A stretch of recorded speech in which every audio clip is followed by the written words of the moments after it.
Muy buenas tardes.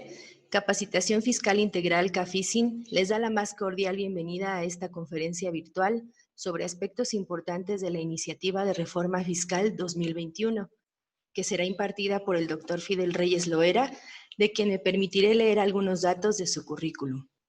Es doctor en Ciencias de lo Fiscal por el Instituto de Especialización para Ejecutivos, maestro en Impuestos por el mismo instituto, licenciado en Contaduría por la Universidad Latina, licenciado en Derecho por la Universidad Humanitas.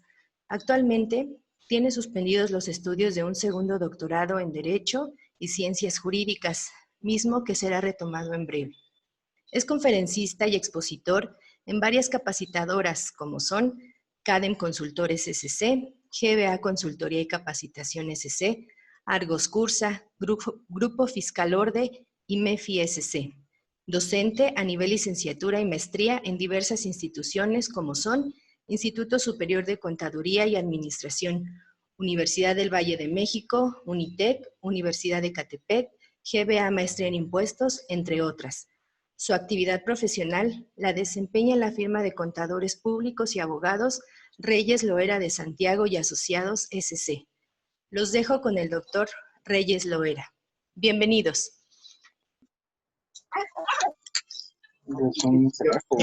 Reformas fiscales para 2021. Okay. ¿Cuál es la logística informativa? Vamos a llamarle de alguna forma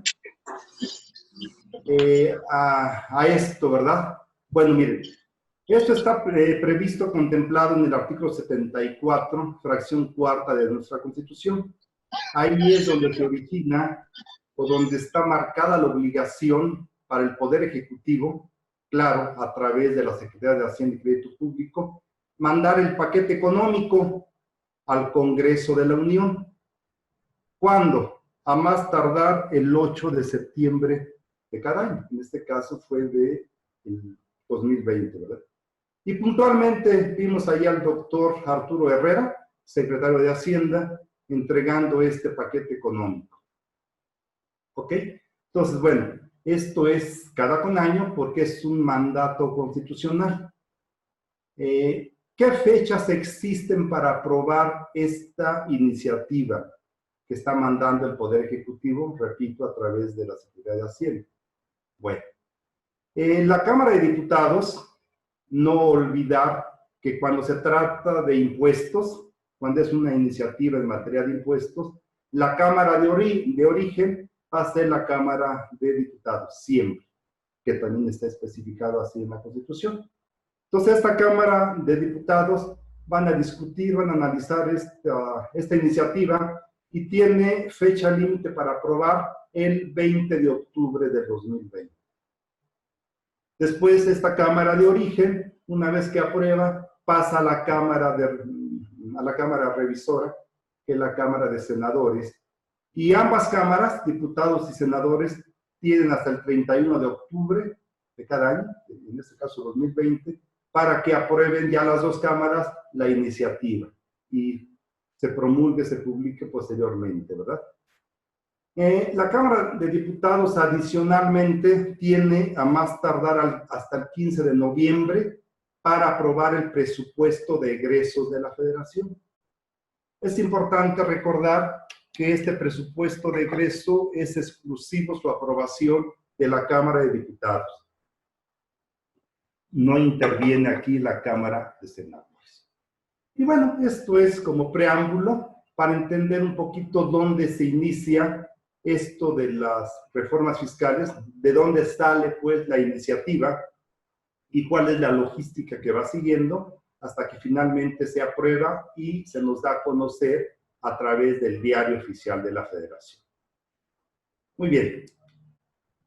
Ahora, hablamos de que el Ejecutivo presenta un paquete económico al Congreso de la Unión. ¿Cómo se conforma este paquete económico? Bueno, pues tenemos en primer lugar los criterios generales de política económica. Ahorita vamos a hablar un poquito de algunos datos de cuestiones macroeconómicas que están contenidas en este documento que se llama así, Criterios Generales de Política Económica. También este paquete económico se conforma por la iniciativa de la Ley de Ingresos de la Federación. Pues, ¿en qué términos va esta Ley de Ingresos de la Federación? Que es donde se especifica todos los impuestos que se espera cobrar de impuestos sobre la renta, de IVA, de IEP, etcétera, ¿verdad? Y bueno, algunas otras cosas más, que hablaremos de ello en un ratito, están contenidas en esta Ley de Ingresos de la Federación. ¿Qué otra cosa conforma el paquete económico? Bueno, tenemos lo que conocemos como miscelánea fiscal. Una conferencia atrás, no recuerdo, hablamos de leyes de resolución miscelánea fiscal. Y yo les decía en ese tiempo, no hay que confundirlo con la miscelánea fiscal. Las reglas de resolución miscelánea fiscal es la que publica el Poder Ejecutivo para dar facilidades a los contribuyentes y puedan cumplir con sus obligaciones fiscales. Y así lo decía yo en esa ocasión, lo repito ahora. La miscelánea fiscal no es otra cosa más que los cambios que hay, pero directamente a las leyes. Y en este caso tenemos reformas a la ley del ISR, reformas a la ley del IVA, a la ley del IEPS, ese impuesto especial sobre producción y servicios, reformas al Código Fiscal de la Federación y reformas a la Ley Federal de Derechos. Entonces, esto es lo que conforma la miscelánea fiscal. Y es importante mencionar, contadores, que lo más voluminoso de esta iniciativa es en materia de Código Fiscal de la Federación. Aquí estamos, o hicimos un resumen de lo que consideramos importante, tanto en materia de renta, de IVA, de IEPS, de Código Fiscal, y vamos a hablar de estas reformas que se proponen, es lo que está proponiendo el Poder Ejecutivo, con el afán, sin ninguna duda, de aumentar la recaudación. Lo vamos a ir viendo cada que vayamos avanzando en nuestro análisis. Pero el objetivo principal es precisamente aumentar la recaudación. Entonces, por eso le manda al Congreso una serie de reformas, iniciativas a estas leyes, para que el Congreso apruebe y pues le facilite más la labor al Poder Ejecutivo en sus afanes recaudatorios. Y bueno, el último documento que también está conformado en el paquete económico es el presupuesto de egresos de la Federación. Este documento, pues ya lo sabemos, es donde se señala cómo se va a repartir el dinero. Eso que la Ley de Ingresos de la Federación dice que se va a recaudar, bueno, el presupuesto de egresos dice cómo se va a repartir, cuánto le va a tocar a cada Secretaría de Estado, cuánto va a ser para participaciones a los estados, etcétera, etcétera. Entonces, bueno, una vez explicado esto del paquete económico, pues vamos a entrar, si les parece, directamente a explicar aspectos generales de este paquete económico, sobre todo en la miscelánea fiscal, es decir, en la modificación a las diversas leyes. Muy bien. Veamos algunos datos o algunas cifras macroeconómicas, ¿verdad? Miren. En primer lugar, se estima para 2021 un crecimiento real del PIB, Producto Interno Bruto, que es todo lo que se produce de bienes y servicios en el país, y obviamente de todo eso que se produce, pues es de donde se cobran los impuestos, ¿no? Entonces, Hacienda dice que vamos a crecer, ojalá sea cierto, un 4.6% para 2021. Y también dicen que al cierre del 2020, pues vamos a cerrar con una cifra negativa del menos 8%. Conocedores, economistas de estas cuestiones, dicen que se quedó corto Hacienda en cuanto al estimado con el que vamos a cerrar para 2020, que va a ser arriba del 10%. Entonces, bueno, pues esperemos que no sea así y vamos a creerle a Hacienda su cifra que nos está presentando, ¿no? También nos indica Otra cifra macroeconómica es en cuanto al precio promedio del barril, ¿verdad? Que se estima para 2021 que va a ser de 42.10%.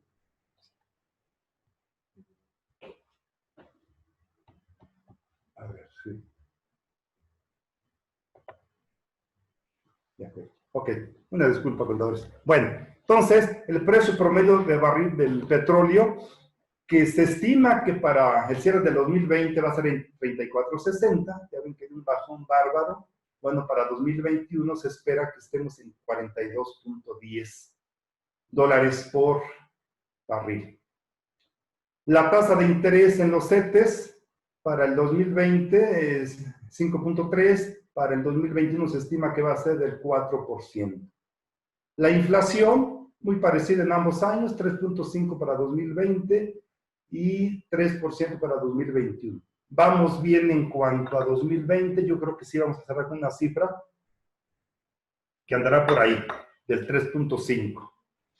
El tipo de cambio, muy parecido para ambos años, 22 pesos por dólar para 2020 y para 2021 22.10. Y bueno, el endeudamiento externo pues va a continuar, ¿verdad? Muy parecido también en ambos años. Si no hay endeudamiento, pues el crecimiento del país va a ser menor. Entonces necesitamos endeudarnos, pero invertir ese dinero en proyectos productivos, ¿verdad? Que realmente reactiven la economía. Ojalá que así sea. Son algunas cifras económicas o macroeconómicas que se espera para el 2021, contadores. Y bueno, entramos directamente a las diversas iniciativas que mandó el Poder Ejecutivo. Y vamos a ver primero qué contiene la Ley de Ingresos de la Federación. Esta ley, generalmente, y lo que nos interesa a los contadores, son los diversos estímulos fiscales que contempla. Afortunadamente, a pesar de los afanes recaudatorios del Poder Ejecutivo, del SAT, estos estímulos fiscales contenidos en la Ley de Ingresos se mantienen para el 2021. Es decir, los mismos del 2020 van a seguir vigentes para 2021. ¿Cómo cuáles podemos mencionar? Bueno, cuando tú compras diésel o biodiesel, vas a pagar un impuesto, que es el IEPS, Impuesto Especial sobre Producción y Servicios. Claro que también lo pagas cuando compras gasolina, pero de la gasolina esto no entra aquí en el estímulo, nada más del diésel y biodiesel. Entonces, vamos a poderlo seguir acreditando contra el impuesto sobre la renta propio que nos corresponda. Pero esto no es en general, es para ciertos contribuyentes. Por ejemplo, imagínate una persona física o moral que no tenga ingresos mayores a 60 millones de pesos. Eso es un límite que se puso desde el año pasado, 60 millones de pesos. Y que utilicen el diésel, imaginemos una fábrica que tiene una caldera y que la alimenta con este combustible, con el diésel. Lo compra para que pueda trabajar y pague el IEPS. Entonces, este IEPS que pague en cada litro que compra lo va a poder acreditar contra el impuesto sobre la renta que le corresponda pagar. Este estímulo ha estado desde hace muchísimos años y va a seguir estando para 2021. Entonces, bueno, pues qué bueno que así sea, ¿no? Es lo que se necesita, ¿no? Ahorita estímulos fiscales para reactivar la economía. Pero ya ven que el Poder Ejecutivo ha sido reacio en otorgarlos, al contrario, ha quitado muchos, ¿no? Bueno, otro estímulo es para los contribuyentes que utilicen las autopistas. Sabemos que cuando usamos la autopista pagamos lo que conocemos como cassette, pagamos esta cantidad. Entonces, esta Ley de Ingresos de la Federación nos permite acreditar el 50% de lo pagado. Pagué 100 pesos de la caseta, voy a poder acreditar 50 pesos, también contra el ISR propio que yo cause en el ejercicio. Y bueno, independientemente de que este estímulo fiscal, ese 50% que te estás tú acreditando, lo vas a considerar ingreso acumulable. De todas maneras, ahora sí que sigues ganando. Ya no se va a acreditar, pues, en términos reales, el 100%, pero todavía es una cantidad bastante interesante.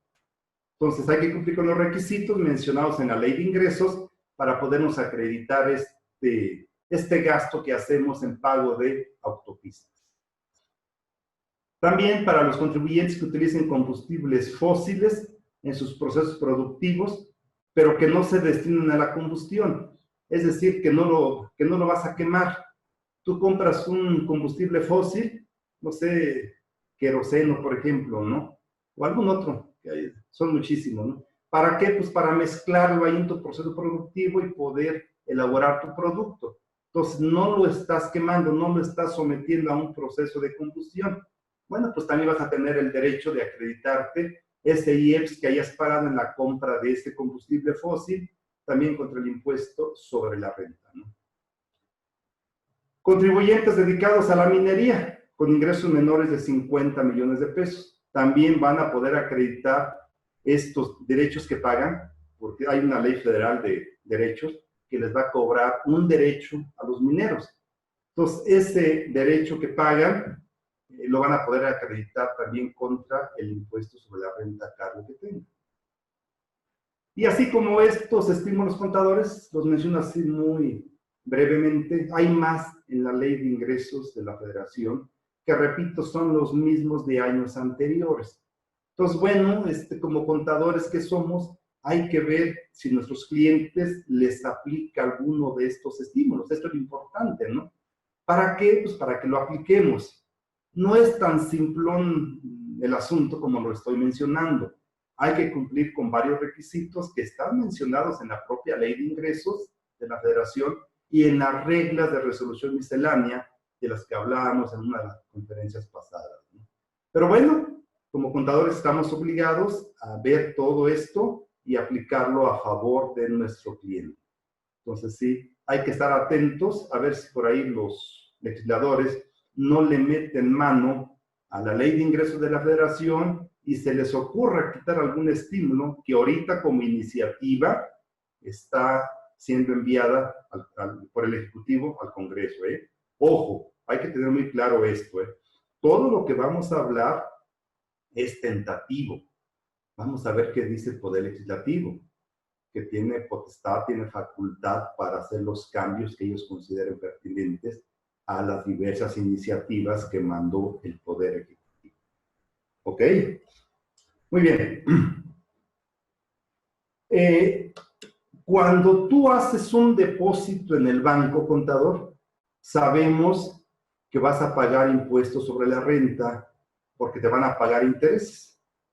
Pero fíjate, este impuesto sobre la renta no lo pagas sobre los intereses que te está pagando el banco. Lo vas a pagar directamente sobre el capital que depositaste. Imaginemos, bueno, antes de imaginar, menciono que la tasa para el 2021 va a bajar al 0.97% anual, o sea, ni siquiera llega al 1%. Y en 2020 fue de 1.45, estuvo más pesada en 2020. Entonces, para 2021 fue 0.97. Entonces, ahora sí, imaginemos que depositas $1 millón de pesos en el banco. $1 millón de pesos va a ser la base para calcular el impuesto sobre la renta que tendrás que pagar. Entonces, $1 millón de pesos está ahí todo el año, $1 millón de pesos. Vas a pagar el 0.97 anual, o sea, 9,700 de impuestos sobre la renta. Date cuenta, te lo están calculando sobre el capital. Y a lo mejor ese banco te va a pagar una tasa de interés anual, déjame ser optimista, del 2.5 anual. Y que se esté exagerando, ¿eh? Entonces te va a pagar 25,000 pesos de interés nominal, que habría que quitarle el efecto de la inflación del año para ver cuánto fue el interés real, ¿verdad? Que es el que habría que acumular en nuestra declaración anual como persona física. A lo que voy, contadores, esta tasa para 2021 va a ser menor que para el 2020. Y repito, se aplica sobre el capital. Y bueno, aquí se desprende una serie de obligaciones para la persona física, de presentar su declaración anual, acreditar este impuesto que le retuvo el banco y que seguramente le va a quedar saldo a favor. Entonces hay que tener presente eso. En cuanto a recargos que le pagamos al fisco por pago extemporáneo, no hay ninguna modificación. La misma tasa del 1.47 mensual se va a aplicar para 2021. Ok, son algunos datos, algunos aspectos de la Ley de Ingresos de la Federación, contadores. Entonces hay que estar atentos. Ya les indiqué las fechas en que ya debe de estar aprobado esto por las dos cámaras. Entonces ahí sí ya van a ser reformas fiscales. Ahorita son iniciativa de reformas fiscales. Hay que estar atentos para ver cómo queda finalmente. Y bueno, ya con eso, pues empezar a planear para el 2021 con los clientes en cuanto a esos cambios. Por eso es importante conocer desde ahorita cómo viene la jugada, para cuando ya la aprueben, pues ya tengamos más claro el dato de cómo quedó, ¿verdad? Ok, ¿qué hay en materia de impuestos sobre la renta? ¿Qué pretende el Ejecutivo? ¿Qué le manda al Legislativo de que quiere que se cambie? Ojo, muy importante para las donatarias lo que se avecina para el 2021. La mayoría de los cambios en materia de impuestos sobre la renta son para las donatarias.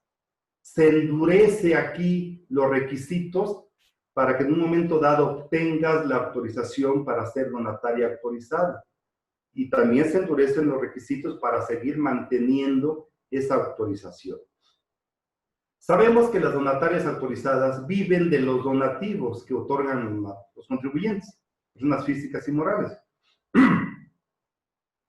Y que para la persona físico-moral ese donativo es deducible, siempre y cuando se otorgue a donatarias autorizadas, a donatarias que aparecen en el anexo 14 de la Resolución Miscelánea. Hay una lista de todas ellas, y si tú le das un donativo a ella, bueno, pues lo vas a poder deducir. Entonces hay que tener cuidado porque a muchas donatarias les van a cancelar la autorización. Ahorita vamos a ver por qué. Entonces, incluso se está quitando, se está derogando de la ley un caso concreto de donatarias autorizadas, de aquellas que tuvieran programas de escuela-empresa, podían ser donatarias autorizadas para recibir donativos. En la exposición de motivos, el Ejecutivo dice, nadie peló este programa, esta facilidad. Había nada más un programa de escuela-empresa que se apegó a esta situación y tenía su autorización para recibir donativos. Pero dice también en la exposición de motivos, se le acaba de cancelar en este año de 2020 la autorización. ¿Por qué? Porque a través de las donatarias autorizadas, por desgracia, se pueden hacer muchas cosas indebidas, ¿no? Entonces ya el SAT se está poniendo las pilas y pretende mayor vigilancia a ellas, ¿no? Entonces ya no va a ser tan fácil ser donataria autorizada. Incluso unas donatarias autorizadas que no hayan cumplido con los requisitos, bueno, se les va a revocar esa autorización. Se van a quedar sin ella. Entonces hay que estar al pendiente por si cada año damos un donativo, por ejemplo, alguna de ellas, hay que ver si va a sobrevivir a esto o le van a quitar la autorización. ¿Para qué? Pues para que no le demos donativo ya. Bueno, pues si le queremos seguir dando, pues adelante, pero no lo vamos a poder hacer deducible. Bueno, fue lo único que anoté aquí, pero les platico algo más de las donatarias. Miren, saben ustedes perfectamente que el título 3 de la Ley del Impuesto sobre la Renta contiene a los no contribuyentes. Entonces, algunos de los listados ahí tienen autorización para recibir donativo, o sea, la tramitada. Ok. Algunos otros no, pero siguen tributando en título 3. ¿Qué significa? Que no pagan el impuesto sobre la renta. Entonces el SAT en sus fines recaudatorios les dice a varias, porque son muchas fracciones ahí que contemplan a estos no contribuyentes, a varias de ellas les dice y les da este año para que tramiten su autorización para recibir donativos. Por ejemplo, me acuerdo ahorita de las que se dedican a otorgar becas. Otra que me acuerdo, a las que se dedican a la investigación y desarrollo de tecnología. Una más, las que se dedican a la preservación de la flora silvestre, acuática y demás. Estas les advierte el SAT a través de esta iniciativa, que no lo ponen ahí, lo resumí, pero ahí viene. Les dice, tramita tu autorización para recibir donativos. Tienes de aquí a diciembre para que lo hagas. Si no lo haces, bueno, pues tendrás que tributar en el título 2, o sea, como cualquier persona moral. Vas a salir a partir del 2021 del título 3, te vas al título 2 y ya tendrás que pagar impuestos sobre la renta. Por eso les decía yo, viene la cosa pesada para las donatarias autorizadas.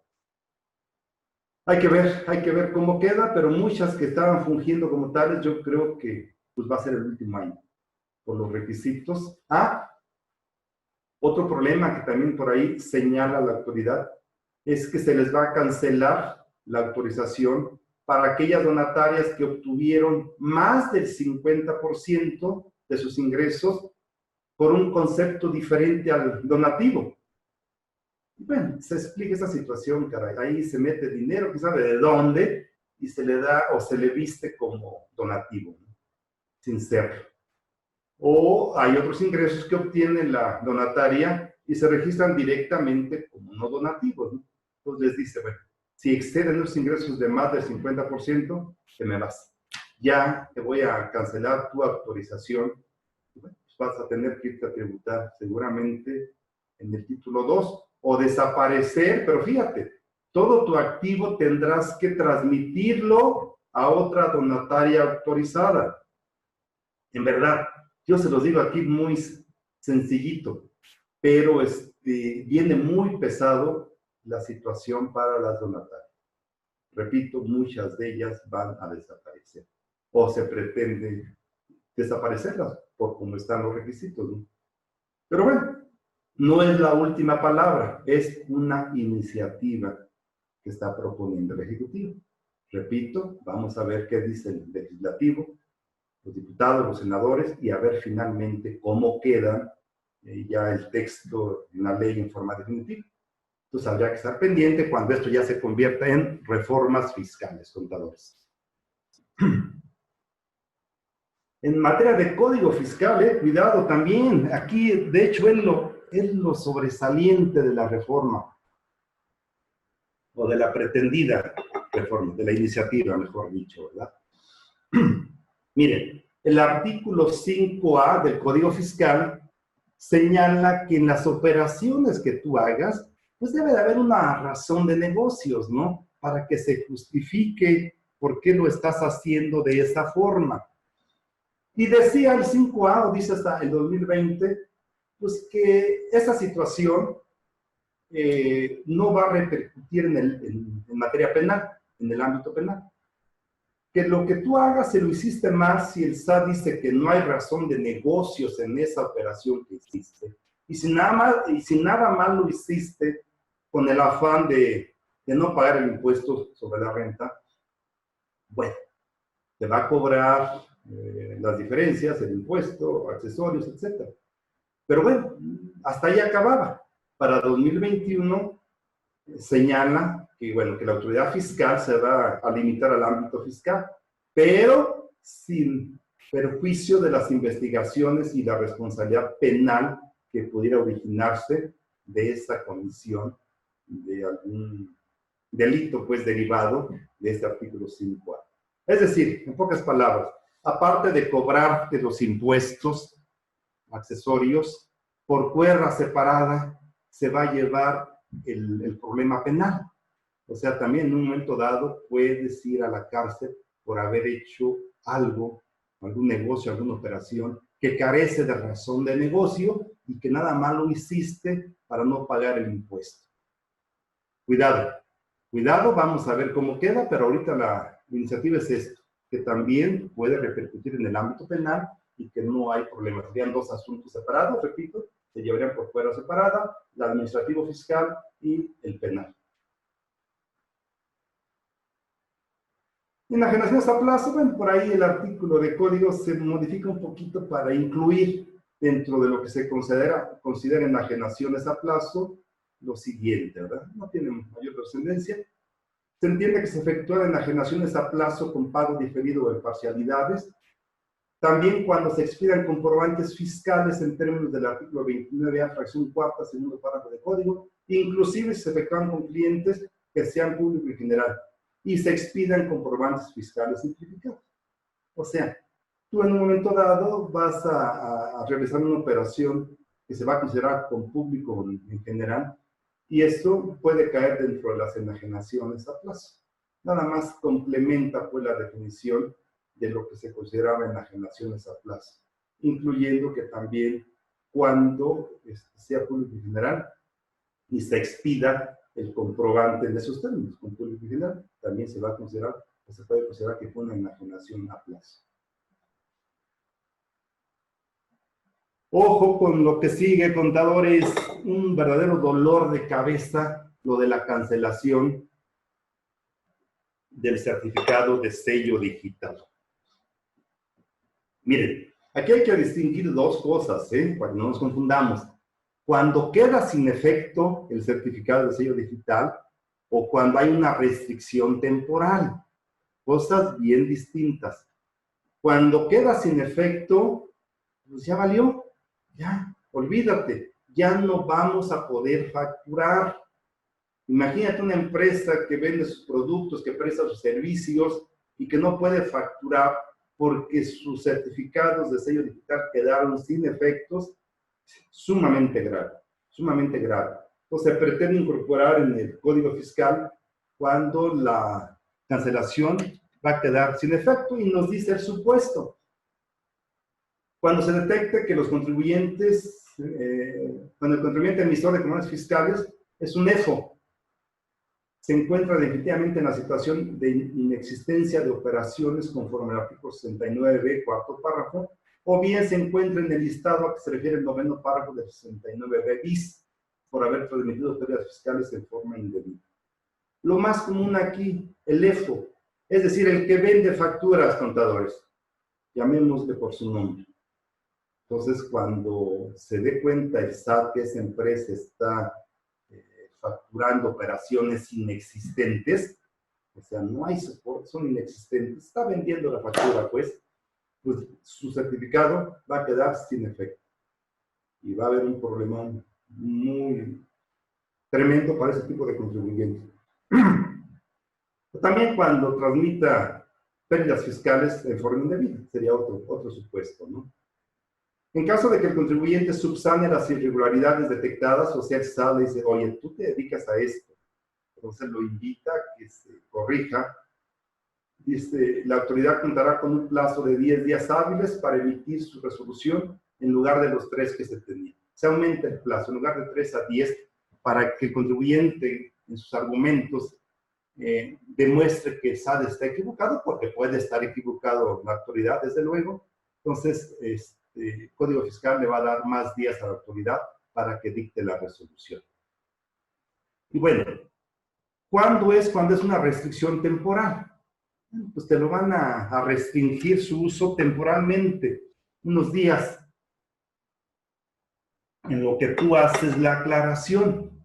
Repito, un supuesto para que te lo restrinjan es cuando tú no presentas declaraciones, digamos, de pago provisional, 2 o más. Cuando declares un pago provisional de ISR en 0 y eres persona moral que debe de declarar conforme a devengado y emitiste facturas en el mes, facturas o CFDI, pues, que tiene el SAT en su repositorio.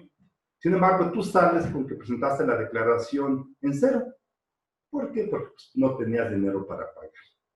Entonces él sabe, ¿por qué en cero? Si mira, yo aquí tengo en mi repositorio estos CFDI que expediste.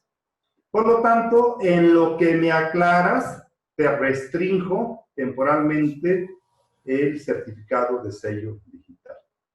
Y bueno, se va a establecer un plazo de 40 días para que el contribuyente presente la solicitud de aclaración.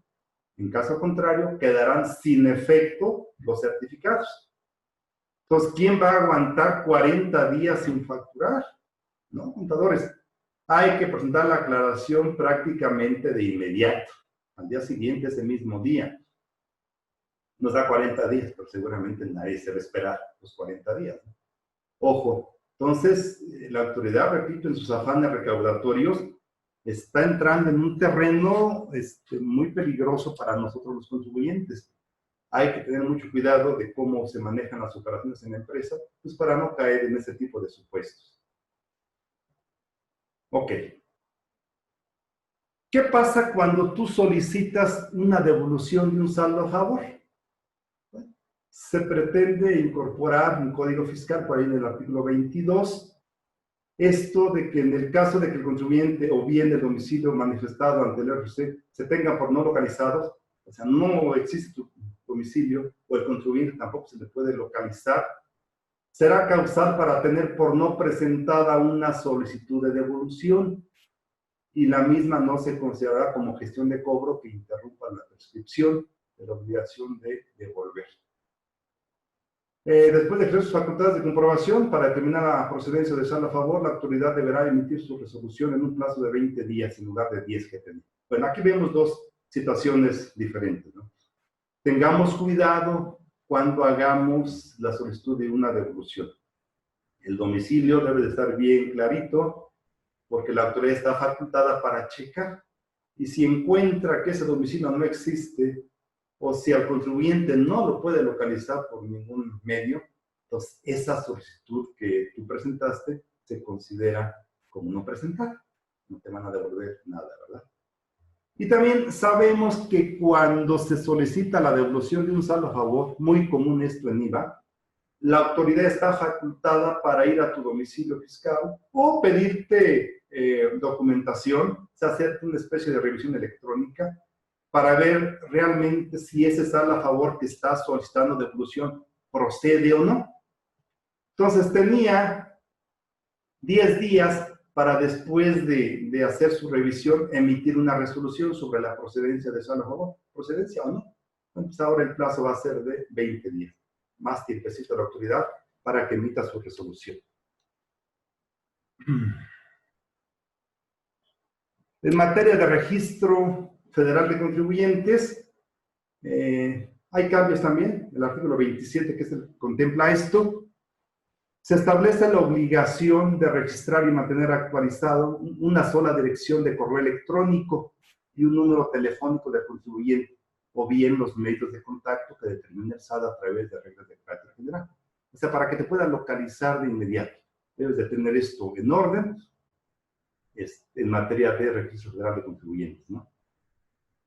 Y también se aclara con respecto a ese aviso que presentamos en junio, que era necesario presentar el aviso de todos los socios que integraban una sociedad anónima o una sociedad civil incluso, ¿verdad? Entonces, bueno, se aclara y nos dice la iniciativa, el artículo 27, dice, respecto a la obligación de presentar el aviso ante el RFC, en el que se manifieste el nombre y clave del RFC de los socios o accionistas de las personas morales, se aclara, es el cambio, se aclara que la información que requiere la autoridad es aquella relacionada con los socios, accionistas, asociados y demás personas que por su naturaleza, ojo, formen parte de la estructura orgánica y que ostenta dicho carácter conforme a los estatutos o legislación bajo la cual se constituye. Es decir, que formes parte tú de la organización, que seas pues ahí un directivo, un funcionario de la empresa, aparte de socio, no sé, seas el presidente del Consejo de Administración, ¿verdad? Entonces, ese es el caso, el supuesto para que se presente el aviso ante el SAT, ¿verdad? Imagínate que una empresa se forma por, no sé, 10 socios, 20 socios, pero 5 de ellos son los meros meros, son los que tienen la mayoría de las acciones, son los que aparecen ahí como gerente administrativo, como gerente general, presidente del consejo de administración, tesorero, etc. Bueno, pues va a ser de ellos la obligación para presentar el aviso ante el SAT, de ellos como socios accionistas. Oye, ¿y los otros 15 socios? No, pues eso no. Aparecen ahí como socios en la estructura constitutiva, pero no forman parte de la estructura orgánica de la empresa. Por lo tanto, de ellos no habrá obligación de presentar el aviso. Ojo con esta, también en materia del artículo 27 de Código, se establece que el SAT podrá suspender o disminuir obligaciones que los contribuyentes tengan registradas ante el RFC cuando determine que estos no han realizado ningún tipo de actividad en los últimos 3 ejercicios previos. Imaginemos que tú estás dado de alta por actividad empresarial, persona física con actividad empresarial, y arrendamiento, eres arrendador también. Pero bueno, tuviste por ahí hace tiempo un local que después vendiste, déjame imaginar, pero en ese tiempo lo rentabas. Entonces, por eso hiciste la actualización de tus obligaciones fiscales y también te diste de alta como arrendador. Y estuviste 1 año, 2 años, 3 años rentando. Ok. Después decidiste vender ese local, esa bodega, lo que tú quieras imaginar. Y desde que la vendiste, pues ya han pasado 3, 4 años. Entonces el SAT dice, pues este cuate, ¿por qué tiene esa obligación si no está declarando? O está declarando en cero. Pues vamos a dar mejor de baja esta actividad. ¿Por qué? Porque en los últimos 3 ejercicios no ha habido movimiento. Entonces, pues si nos interesa todas las actividades que tenemos, hay que dar movimiento, porque si no, el SAT las va a suspender o a disminuir. Entonces, ya cuando veamos nuestra constancia de situación fiscal, pues ya no va a aparecer esa, de acuerdo a mi ejemplo, la de arrendador, porque te la suspendió, te la dio de baja la autoridad. Y también se endurecen los requisitos para poder cancelar el RFC de una persona moral.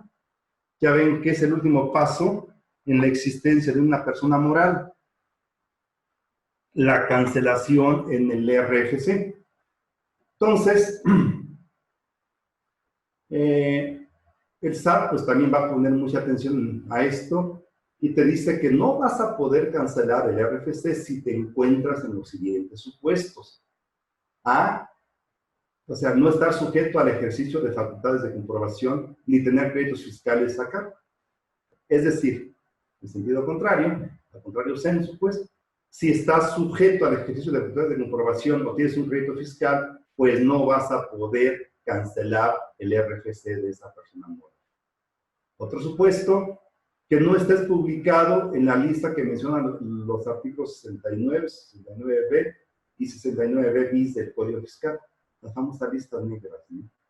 A lo mejor estás ahí relacionado porque en un momento dado vendiste facturas, eres CEFO, etcétera, y estás ahí en la lista. Pues no vas a poder presentar la cancelación ante el RFC. Otro supuesto, que el ingreso declarado, así como el impuesto retenido por el contribuyente manifestado en declaraciones, concuerden con lo que el SAT tiene en su registro. O sea, debe de ser lo mismo lo que tú hayas declarado con lo que el SAT tiene. En caso de que haya diferencia, te va a decir, no puedes cancelar tu RFC por esta situación. Y se tendrá que corregir. Bueno, también por ahí le están metiendo mano el artículo 29 en materia de comprobantes fiscales por Internet, CFDI. Aclaraciones. Se aclara que las personas que realicen pagos parciales o diferidos, que liquiden saldos de comprobantes fiscales dictados por Internet, exporten mercancías que no sean objeto de enajenación o cuya enajenación sea a título gratuito, también deben solicitar el CFDI respectivo. Creo que ahorita acaban hace rato, cuando me habló, a ver, decía que Xochimilco lo habían cerrado. Sí, pues usted lo está diciendo. No, pero tenía 40 minutos que lo habían cerrado. No, Por yo favor, se desde les pide que sí, los de la basura. contadores, por yo, favor, Lidia, desde esa hora yo que llegué, desde cierren ese sus micrófonos. Gracias. Entonces, en estos supuestos estamos obligados a pedir que nos emitan un CFDI. Oye, pero eso es algo gratuito. No importa, no importa. De todas maneras, quiero un CFDI. Cuando no se cuenta con la clave del RFC y deba señalarse la clave genérica que establezca el SAT, se considerará la operación como celebrada con el público en general y la autoridad podrá establecer facilidades mediante reglas de carácter general por la expedición de CFDI por dichas operaciones. Esto ya estaba, le estaba dando ahí una manita de gato en cuanto a la redacción, pero esta situación ya se contemplaba. Miren, aquí sí hay que tener cuidado, ¿eh? Ya ven que la contabilidad hay que mantenerla en términos generales por 5 años, puede ser 10 o puede ser toda la vida de la empresa. Se le está metiendo mano desde el artículo 30 de Código Fiscal para decirnos qué otros documentos debes de conservar y para toda la vida de la sociedad. Debes de conservar las actas de asamblea en la que se haga constar el aumento de capital social. O sea, si la empresa decide aumentar su capital social, tendrás que celebrar un acta de asamblea, ¿verdad? Donde se hará constar ese aumento. Pues esa debe de conservarse para toda la vida de la empresa. También los estados de cuenta que expidan los bancos. Ya estaba esto, pero bueno, lo manifiestan. Avalúos en caso de que el aumento de capital haya sido en especie. Fíjate, importante. Como socio, a lo mejor yo no tengo el dinero. A lo mejor yo aporto un bien, una camioneta, una bodega. Bueno, pues ese bien, esa camioneta, esa bodega, deberá someterse a un avalúo para ver con cuánto se va a aportar ya convertido en dinero. Entonces, ese avalúo que tú hagas, que estás obligado a hacer, lo debes de conservar como documentación que integra la contabilidad. En el caso de aumento por capitalización de reservas o dividendos, se deberá conservar las actas de asamblea en las que consten dichos actos, así como los registros contables correspondientes. Igual, ¿eh? Por ahí tú tienes un pasivo con proveedores y decides capitalizar ese pasivo. Ya los proveedores van a ser socios ahora de la empresa. Sus aportaciones en sí son los pasivos que se les debía, ¿no? Entonces, bueno, pues también tendrá que haber un acta, un acta de asamblea para que se tome esta decisión y deberá de conservarse como parte de la contabilidad. Más todavía, contadores, tratándose de las actas en las que se haga constar la disminución de capital social mediante reembolso a los socios, además se deberá conservar los estados de cuenta que expidan los bancos en los que conste dicha situación. La empresa decide disminuir su capital social, se les va a reembolsar dinero a los socios. Tendrá que haber un acta de asamblea donde conste esta situación y además de conservar esa acta, deberás de conservar los estados de cuenta del banco donde aparecen las salidas por ese dinero que le diste a esos socios por concepto de reembolso de capital a los socios. Tratándose de las actas en las que se haga constar la disminución de capital social mediante liberación concedida a los socios, se deberá conservar las actas de suscripción, de liberación y de cancelación de las acciones según corresponde. A lo mejor finalmente estas personas iban a ser socios, no los fueron, ya habían suscrito el capital social, ya se habían comprometido a pagarlo, bueno, se les va a liberar de esta situación porque ya no quieren ser socios, tendrá que hacerse un acta de asamblea donde se haga constar eso y deberá de conservarse. Tratándose de las constancias que emitan o reciban las personas morales en términos de la ley de renta, al distribuir dividendos o utilidades, además se deberán conservar los estados de cuenta que expidan los bancos. Igual, ¿no? Para ver la salida del dinero que se dice que corresponde a dividendos pagados, independientemente de la constancia que debe de emitir la persona moral hay que observar también el estado de cuenta, donde aparecen las salidas de esos dineros, contadores. Algo que ha causado mucha polémica, enojo, y que todavía no se entiende realmente qué pretende la autoridad, es una modificación por ahí al artículo 33 del Código Fiscal. El artículo 33 le marca la obligación a la autoridad, al SAT, de darle asistencia a los contribuyentes. ¿Para qué? Para que cumplan mejor con sus obligaciones fiscales, ¿verdad? Pero también por ahí se incorpora esto. Dice, el Ejecutivo propone que el SAT publique periódicamente parámetros de referencia sobre la utilidad, deducciones o tasas efectivas de impuestos, incluyendo márgenes de utilidad, de acuerdo con determinados sectores económicos o industria, con la finalidad de promover el cumplimiento voluntario de las disposiciones fiscales y los contribuyentes puedan tener una referencia para evaluar riesgos impositivos. ¿Qué significa? Pues que el SAT va a estar publicando, de acuerdo al sector económico al que te dediques, de acuerdo al giro, pues cuál es la utilidad que debes tú de declarar, cuáles son las deducciones que en un momento dado corresponden a ese sector y por ende, pues cuál es el impuesto o qué tasa de impuesto debes de estar pagando. O sea, algo que de verdad no se acaba de entender todavía al 100%. Esto es con el fin de que el contribuyente, como ahí dice, evalúe riesgos impositivos. El SAT le está diciendo con esto, mira, lo que debes estar declarando si eres de honorarios, déjame imaginar, es más o menos la tasa es de tanto. Entonces, abusado, porque si no estás declarando más o menos conforme a esto, pues puedes tener un riesgo ahí impositivo. No se aclara todavía, vamos a ver cómo queda finalmente esta situación, pero sí es de preocupar. En un momento dado el SAT nos diga lo que debemos de pagar y que se olvide en un momento dado de que tenemos documentación que avala los ingresos, que tenemos deducciones que avalan los gastos y que con esto voy a llegar a mi base. Estoy hablando de honorarios. Y bueno, aplicar la tarifa correspondiente y me va a dar el impuesto que dé. Entonces, si no da conforme a lo que el SAT dice que debe de dar, estoy en un riesgo impositivo. Es una advertencia que me está haciendo el SAT de cuidado, porque lo que debes de pagar es esto, y si no lo haces, a abusar. Un tanto absurdo. Esperemos que esto pues no pase o se aclare debidamente cuál es aquí lo que pretende la autoridad. Otra cosa también importante, contadores. Antes nos llegaba como contribuyente una carta de invitación y la tirábamos a la basura. O algunos contribuyentes, lo hicimos aquí en el despacho, la contestábamos al SAT.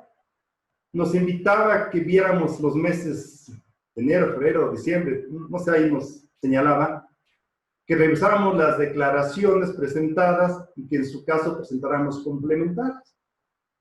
Entonces aquí nos dimos a la tarea varias veces de checar esos meses que nos indicaban, veíamos que estaban bien presentadas las declaraciones en cuanto a lo que se consideró para IVA, para ISR, y le decíamos eso al SAT. Mis declaraciones están bien hechas y lo que se pagó pues, es lo que correspondía, ¿no? Porque en la invitación decía que se notaba que habías disminuido el impuesto que venías pagando y bla, bla. Entonces contestábamos y nos contestó el SAT, no, pues es una invitación únicamente. Ahora sí que no contestes, ¿no? Nada más te estoy diciendo que revises y que en caso de que encuentres algo, pues corrijas y presente la complementaria. Pero no es necesario que me digas esto que me estás diciendo en el escrito. Bueno. Entonces ahora parece que va a cambiar la situación. Ya se incorpora en código fiscal una propuesta de cómo va a funcionar esto de las cartas de invitación. Se incorpora al código la regulación en relación con las invitaciones fiscales que promueven la autocorrección o el envío de comunicaciones que señalan inconsistencias detectadas o comportamientos que la autoridad considere como atípicas de los contribuyentes. Entonces, ahora sí, ya en código, pues sí hay que hacerle caso y nos van a decir cómo hacerle, cómo contestar y demás, para tratar en un momento dado de corregir lo que por ahí esté mal.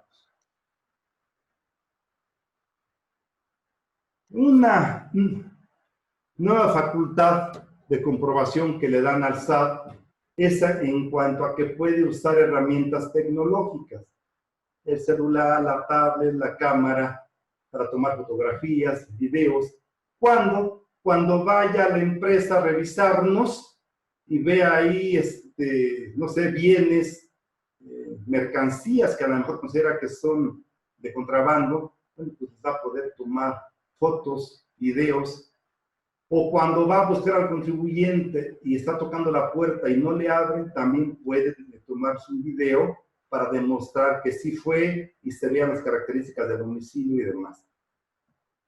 Dice ahí el Código Fiscal, es el artículo 45 que contempla esto, que esto se va a mantener en secreto fiscal. Es decir, que si el SAT procede en esos términos porque va a estar facultado, pues todo lo que recabe a través de estas Termina 2:30. fotografías, videos, va a tener carácter de secreto fiscal.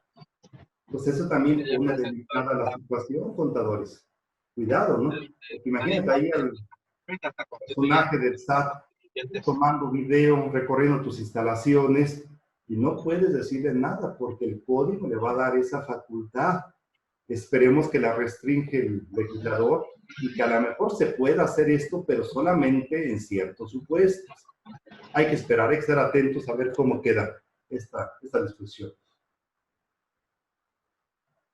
Y bueno, te dice que no va a haber secreto fiscal cuando el Ministerio Público y la policía soliciten información a los contribuyentes, soliciten información de los contribuyentes, perdón, a las autoridades fiscales para realizar una investigación respecto de los supuestos que la ley señala como delito.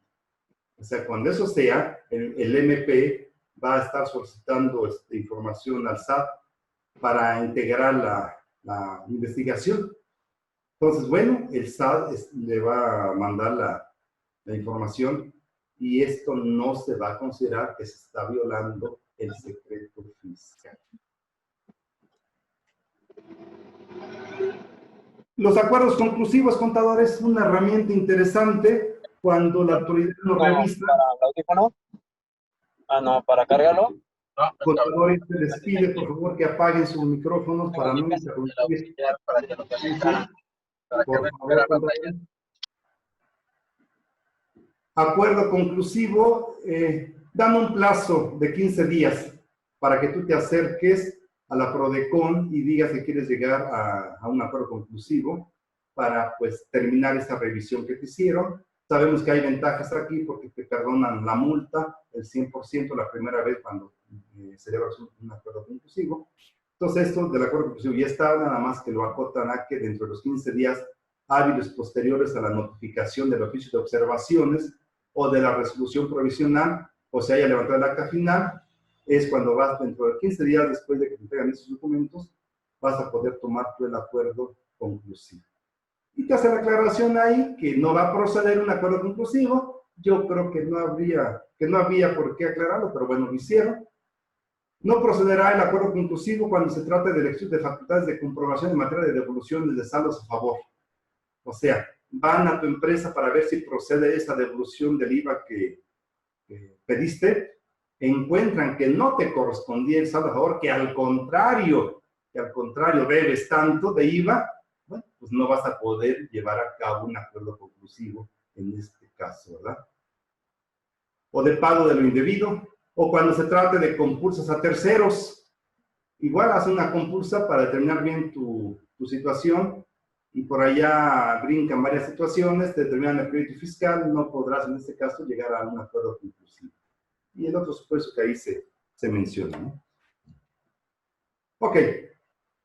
Rápidamente, cuando estamos en tiempo, por ahí se programó esto de 1 a 2:20, son 2:05, todavía nos quedan 15 minutitos para acabar y dar respuesta a las posibles preguntas que se puedan dar. Estamos a punto de terminar, 5 diapositivas, contadores.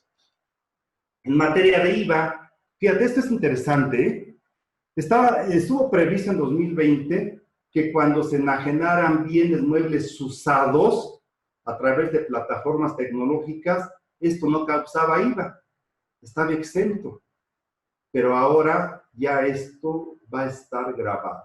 La enajenación de bienes muebles usados a través de plataformas tecnológicas causará IVA para 2021, si es que se aprueba esta iniciativa, ¿verdad? Y bueno, nos queda claro que la finalidad, desde luego, que es aumentar la recaudación. Hay que sacar dinero de donde sea. Obligaciones de residentes en el extranjero sin establecimiento en México. Bueno, estos residentes en el extranjero que no tengan un establecimiento permanente aquí en México tienen obligaciones en materia de plataformas tecnológicas. Esto es referente a plataformas tecnológicas. Tienen obligaciones como cuáles: cómo inscribirse en el RFC, ofertar y cobrar el impuesto en el precio, proporcionar información al SAT, etcétera, ¿no? Y dice aquí que, bueno, que se les va a relevar de esas obligaciones cuando sea una intermediaria la que cumpla en materia de retención y entero del impuesto. Entonces, la obligación va a ser para esa intermediaria, no para el residente en el extranjero que no tenga un establecimiento aquí en México. Y bueno, si no tiene un intermediario, ese contribuyente con establecimiento, mejor dicho, sin establecimiento permanente en México, bueno, entonces él tendrá que cumplir esas obligaciones que mencioné y otras, ¿no? Y si no lo hace, ¿qué es lo que está contemplado? Los residentes en el extranjero sin establecimiento en México incumplen ciertas obligaciones fiscales, como son tramitar el registro ante el SAT, designar un representante y un domicilio del territorio nacional y tramitar la firma electrónica, entre otras. Podrán sufrir el bloqueo temporal al acceso a los servicios digitales por conducto de los concesionarios de redes públicas de telecomunicaciones. Antes de proceder al bloqueo, se seguirá un procedimiento para proporcionar información y evaluar las circunstancias del caso. Los van a bloquear. No cumpliste lo que se te ordena, ¿ok? Entonces, tienes una concesión, esta institución que te está otorgando la concesión te va a bloquear con todas las consecuencias que esto trae consigo, ¿no? No creo que se dé, son empresas muy fuertes, muy importantes, y no creo que en un momento dado se coloque en el supuesto para que les bloqueen este acceso a los servicios digitales. Miren, cuando hablamos hace poquito de la resolución miscelánea, de las reglas de resolución miscelánea, decíamos que había una reglita que contemplaba que sí iba a estar exento de IVA en servicios profesionales de medicina cuando también se proporcionaran a través de una IAP, una institución de asistencia privada. Cuando se proporciona en forma directa la persona física o a través de una SC, estaba exento. Y cuando se proporcionaba a través de una IAP, estaba exento también, pero a través de una regla de resolución miscelánea. Que yo decía que esto era una aberración jurídica, debería de estar en ley. Y bueno, afortunadamente, ya para el 2021, ya va a pasar a texto de ley, donde debe de estar. Va a estar exento también el servicio profesional de medicina proporcionado a través de una institución de asistencia privada, pero ya directamente se incorpora texto de ley. Esta reglita, pues ya no va a existir, ¿no? O sea, así es como deben de hacerse las cosas, contadores. ¿Para qué plasmar obligaciones o exenciones? O sea, se trata de un elemento principal del impuesto. Recordemos, son sujeto, objeto, base, tasa, tarifa. Entonces, esos elementos deben estar en ley. Y por ahí lo ponen unos en resoluciones misceláneas indebidamente. Qué bueno que ya se corrigió eso. Y por último, contadores, se ha dicho hasta el cansancio en este régimen que no va a haber incremento de impuestos. Pues sí, sí lo va a haber. Y lo va a haber en materia de IEPS. Es un impuesto, un aumento disfrazado, ¿no? Están inventando por ahí algo que denominan cuotas complementarias en la enajenación de gasolina y diésel. O sea, de todo el impuesto que pagamos cuando compramos gasolina o diésel, vamos a pagar más. y a eso le llaman cuotas complementarias. Insisto, recaudación. Se necesita dinero y están viendo por todos lados cómo obtenerlo. Entonces ahí el SAT nos estará dando a conocer a través del diario oficial de cómo va a ser, en forma semanal, algunas semanas bajará, otras subirá, seguramente siempre va a estar subiendo o manteniéndose lo mismo, ¿no? Hay que esperar a ver cómo viene. Y bueno, contadores, pues aquí termina nuestra plática. Yo lo podría resumir en los siguientes términos. No nos confundamos. Esto, repito una vez más, es una propuesta de cambio que hace el Poder Ejecutivo a través de Hacienda en materia fiscal. Y bueno, cambios canijos, algunos, ¿no? Ya lo comentamos, pero no es definitivo. Hay que ver cómo reacciona nuestro Congreso. Esperemos que se quiten la camiseta del partido al que pertenecen y legislen con la razón, no con el corazón ni con el hígado. ¿Para qué? Para que los cambios a las leyes fiscales queden bien, queden justos, ¿verdad? Y se apeguen sobre todo a la realidad que estamos viviendo, ¿no? Que se entienda esto, que yo creo que muchas veces no lo están considerando para hacer estas propuestas. Ojalá que el legislador sí lo considere. Y lo que apruebe, pues sea algo decente, algo decoroso, algo que no perjudique al contribuyente, que al contrario lo ayude para que se reactive esta economía que tanto falta hace. Muy bien, contadores, yo los invito a que nos sigan viendo, les seguiremos enviando invitaciones y los invito a que vean nuestro canal. Mira, ahí aparecen los datos de contacto. Fidel Reyes Loera. Ahí tenemos, aparte de las conferencias estas, tenemos entrevistas en materia fiscal y en materia legal, muy interesantes. Tenemos cápsulas informativas sobre diversos tópicos. Entonces, los invito, contadores, a que entren ahí y, bueno, seguramente van a encontrar cosas de interés.